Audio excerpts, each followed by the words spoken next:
आपल्या सर्वांचं मनपूर्वक स्वागत. आज आपण ट्रिग्नॉमेट्री या चॅप्टरमधून प्रॅक्टिस सेट 8.1 त्यात क्वेश्चन नंबर 3वर चर्चा करणार आहोत. या ठिकाणी तुम्ही क्वेश्चन नंबर 3साठी दिलेली जी फिगर आहे प्रश्नात ती पाहत आहात. अगोदर फिगरचा अभ्यास करत आहात, फिगर समजून घेत आहात. फिगरमध्ये ट्रायंगल LMN आहे. ट्रायंगल LMN चा राईट अँगल आहे M. M is the right angle. Therefore, angle L and angle N are acute angles. Measure of angle N is 50 degree and therefore measure of angle N is 40 degree. Angle L and angle angle N are the complementary angles of right angle triangle LMN. तर यात सर्वात महत्त्वाची गोष्ट की या ट्रायंगलमध्ये hypotenuse कोणता आहे हे अगोदर तुम्ही ठरवून घेणार आहात. आणि आपल्यापैकी बऱ्याच जणांना माहीत आहे की राईट अँगल ट्रायंगलमध्ये हायपोटेनियस कुठली साईड असते.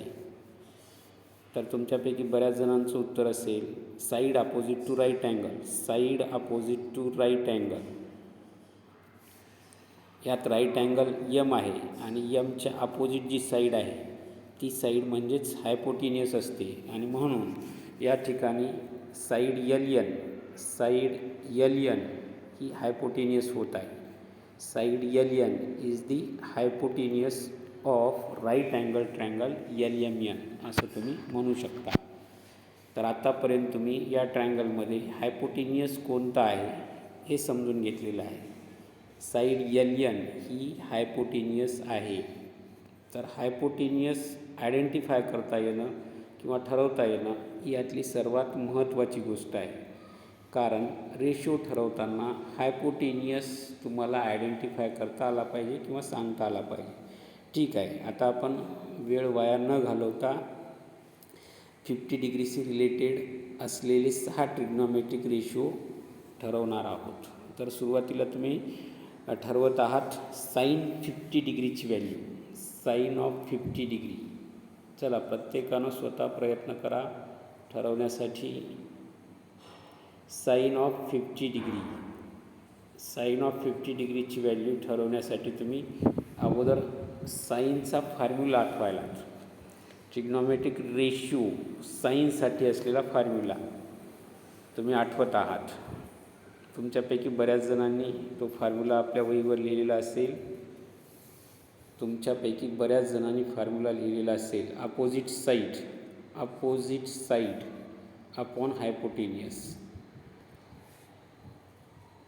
साईनसाठी फॉर्म्युला आहे अपोजिट साईड अपॉन हायपोटेनियस. याचा अर्थ opposite side of angle 50 degree. 50 डिग्रीची अपोजिट साईड फिगरमध्ये पाहायलात तुम्ही. 50 डिग्रीची अपोजिट साईड.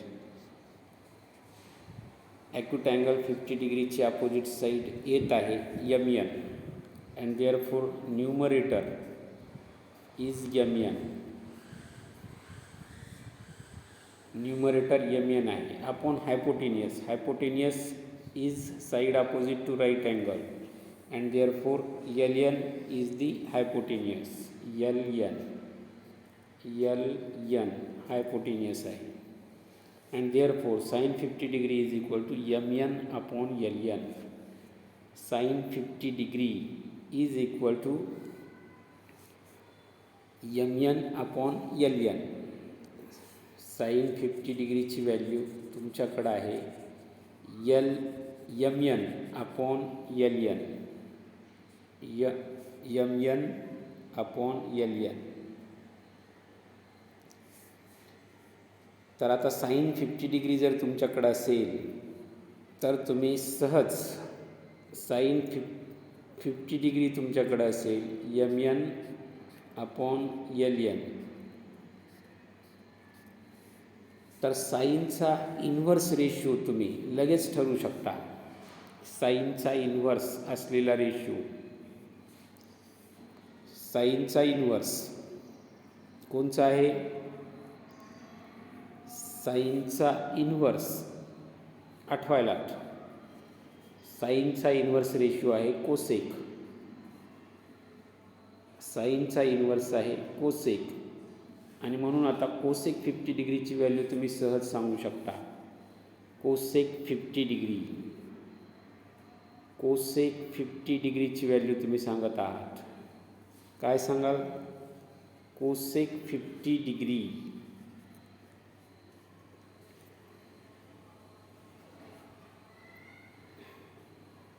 तुमच्यापैकी प्रत्येकानं कोसेक 50 डिग्रीची व्हॅल्यू ठरवून घ्यायची आहे. Cosec of 50 degree.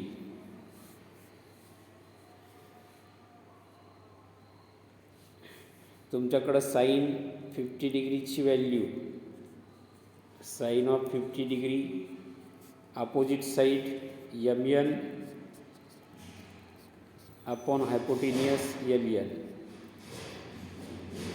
आता या साईनचा इन्व्हर्स रेशो आहे cosec. Cosec 50 degree, cosec 50 degree. Cosec 50 डिग्रीची व्हॅल्यू ठरवण्यासाठी हा जो काही रेशिओ आहे त्याचा रेसिप्रोकल लिहिणार आहात. Therefore LN upon MN, LN upon MN. तर ही व्हॅल्यू असेल कोसेक 50 डिग्रीची. दोन रेशो तुम्ही ठरवलेत. आता ठरवायलात cos of 50 degree. Cos of 50 degree, cos 50 डिग्रीची व्हॅल्यू. चला फटकन ठरवून घ्या. कॉस 50 डिग्री फॉर्म्युला आठवायला कॉससाठी असलेला काय? Adjacent side upon hypotenuse. Adjacent side 50 डिग्रीसाठी ॲडजसंट साईड, 50 डिग्रीसाठी असलेली ॲडजसंट साईड कोणची आहे? तर तुमचं उत्तर असेल LM. LM ही साईड 50 डिग्रीसाठी ॲडजसंट साईड होत आहे. LM. हायपोटेनियस डिनॉमिनेटरमध्ये तुम्ही हायपोटेनियस घेणार आहात आणि हायपोटेनियस आहे LN. LN and therefore cos 50 degree is equal to LM upon L. आता कॉसचा इन्व्हर्स, कॉसचा इन्व्हर्स रेशो कोणचा आहे? कॉसचा इन्व्हर्स तुमच्यापैकी बऱ्याच जणांचं उत्तर असेल पहा, सेक. कॉसचा इन्व्हर्स आहे सेक. अँड देअरफोर सेक 50 डिग्रीची व्हॅल्यू तुम्ही सहज सांगू शकता. काही सेकंदात कॉसचा इन्व्हर्स जर सेक असेल तर सेक 50 डिग्रीची व्हॅल्यू ठरवण्यासाठी या रेशिओचा रेसिप्रोकल म्हणजेच LN upon LM, sec 50 degree is equal to LN upon LM अशी व्हॅल्यू तुम्ही सांगू शकता. ठीक, आतापर्यंत आपण 4 रेशिओ पाहिलेत. आता पुढचा रेशिओ आहे tan ratio. Tan 50 degree, tan 50 degree. ठीक, टॅनचा फॉर्म्युला आठवायलात. टॅनचा formula opposite side upon adjacent side. 50 डिग्रीसाठी अपोजिट साईड होत आहे MN. 50 डिग्रीसाठी ॲडजसंट साईड होत आहे LM. and therefore tan 50 degree is equal to MN upon LN. tan 50 degree is equal to MN upon LN. आता टॅनचा इन्व्हर्स रेशो, टॅनचा inverse ratio आठवायलात. तुमच्यापैकी बऱ्याच जणांचं उत्तर असेल कॉट. टॅनचा इन्व्हर्स रेशो आहे cot. And therefore cot 50 degree, cot 50 डिग्रीची value, cot of 50 degree is equal to tan. हा कॉटचा, टॅनचा इन्व्हर्स रेशो कॉट असेल तर तुम्ही या व्हॅल्यूचा रेसिप्रोकल तयार करू शकता, म्हणजेच गुणाकार व्यस्त. LM upon MN. तर आहे कॉट 50 डिग्री. कॉट 50 डिग्रीची व्हॅल्यू LM अपॉन MN. तर या पद्धतीनं तुम्ही ॲक्यूट अँगल 50 डिग्रीचे 6 ट्रिग्नॉमेट्रिक रेशो ठरवलेत. आता ॲक्यूट अँगल 40 डिग्रीसाठी प्रयत्न करणार आहात. सुरुवातीला साईन 40 डिग्रीची व्हॅल्यू ठरवायला. साईन ऑफ 40 डिग्री, साईनचा formula opposite side upon hypotenuse. Opposite side कुणाची? 40 डिग्रीची. 40 डिग्रीसाठी असलेली अपोजिट साईड LM आहे. LM अपोजिट साईड आहे LM. हायपोटेनियस आहे LN. Therefore sine 40 degree is equal to LM upon LN. आता साईनचा इन्व्हर्स कोसेक आहे. देअरफॉर कोसेक 40 डिग्रीची व्हॅल्यू होत आहे LN अपॉन LM. साईनवरून तुम्ही कोसेक लिहित आहात. साईन 40 डिग्रीवरून कोसेक 40 डिग्रीची व्हॅल्यू लिहिण्यासाठी एचा गुणाकार व्यस्त किंवा रेसिप्रोकल लिहित आहात. म्हणजेच अंश आणि छेद किंवा न्यूमरेटर आणि डिनॉमिनेटर यांची आदलाबदल करून येणारा रेशो म्हणजेच LN अपॉन LM आहे. ठीक आहे. याच्यानंतर आता कॉस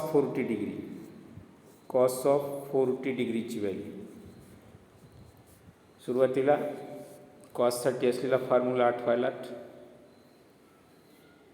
कॉससाठी असलेला formula adjacent side upon hypotenuse. 40 डिग्रीसाठी ॲडजस्टंट साईड होत आहे MN. 40 डिग्रीसाठी ॲडजस्टंट साईड MN आहे. ॲडजस्टंट साईड आहे MN अपॉन हायपोटेनियस LN आहे. Therefore cos 40 degree is equal to MN upon LN. आता कॉसचा इन्व्हर्स आहे सेक. देअरफॉर सेक 40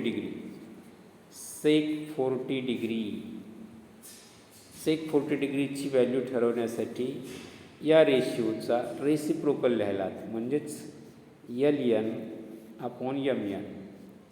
रेसिप्रोकल याचा अर्थ न्यूमरेटर आणि डिनॉमिनेटर यांची आदलाबदल करून येणारा रेशो. सेक 40 डिग्रीची व्हॅल्यू येत आहे LN अपॉन MN. याच्यानंतर तुम्ही ठरवणार आहात टॅन 40 डिग्री. टॅन ऑफ 40 डिग्रीची व्हॅल्यू. Tan 40 degree. टॅनसाठी फॉर्म्युला आठवायला. Opposite side upon adjacent side. 40 डिग्रीची अपोजिट साईड पाहायलात तुम्ही फिगरमध्ये ही आहे LM आहे. LM 40 डिग्रीसाठी अपोजिट साईड आहे LM. 40 डिग्रीसाठी ॲडजस्टंट साईड आहे MN. 40 डिग्रीसाठी adjacent side MN. And therefore tan of 40 degree is equal to LM upon MN. आता टॅनवरून तुम्ही त्याचा इन्व्हर्स रेशो, टॅनचा इन्व्हर्स आठवायलात. तो आहे कॉट.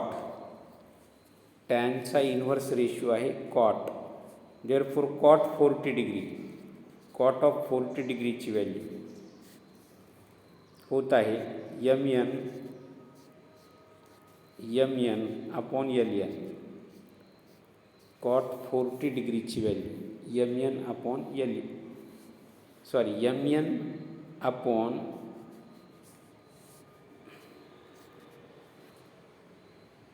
LM. कॉट ऑफ 40 डिग्रीची व्हॅल्यू होत आहे MN अपॉन LM. तर या पद्धतीनं 50 डिग्रीशी रिलेटेड असलेले 6 ट्रिग्नॉमेट्रिक रेशो आणि 40 डिग्रीशी रिलेटेड असलेले 6 ट्रिग्नॉमेट्रिक रेशो असे एकूण 12 ट्रिग्नॉमेट्रिक रेशोच्या व्हॅल्यू तुम्ही सहज ठरवू शकता. तर यातल्या सर्व व्हॅल्यू तुमच्या नक्कीच लक्षात आलेल्या असतील. तुमच्या अभ्यासासाठी भविष्यासाठी खूप खूप हार्दिक शुभेच्छा.